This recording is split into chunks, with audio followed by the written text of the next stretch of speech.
এখন আমি পুরো পাহাড় আপনাদেরকে ঘুরিয়ে দেখাবো, আমার সঙ্গে থাকবেন আপনারা। এখন আমি আস্তে আস্তে পাহাড়ের দিকে এগিয়ে যাইতেছি। তারপর একটু সামনে গিয়ে বিশ্রাম করব, এখানে আসি। এখন আমি বসলাম, চারিদিকে দেখেন কত সুন্দর।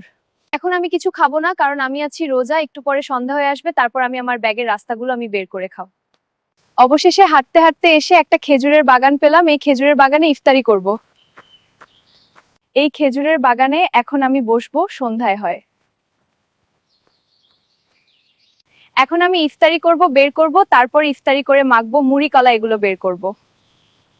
এখন আমি ইফতারিগুলো একসঙ্গে মিক্স করে নিব। মুড়ি কলা এগুলো বের করতেছি, তারপর খেজুর গাছে খেজুর করাবো। এখন বসে থেকে আমি ইফতারিগুলো একসঙ্গে মিক্স করে নিব। মুড়ি কলা এগুলো বের করতেছি, তারপর খেজুর গাছে খেজুর করাবো।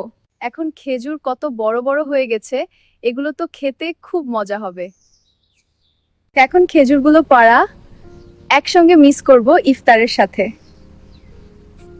এখন মাটিতে বসে মুড়ি কলা খেজুর একসঙ্গে মিক্স করব, তারপর পানির বোতল বের করে মুখে পানি দেব। এখন মুড়ি কলা খেজুর একসঙ্গে মাখবো, মিক্স করা শেষ হলো। এখন আমি খাব।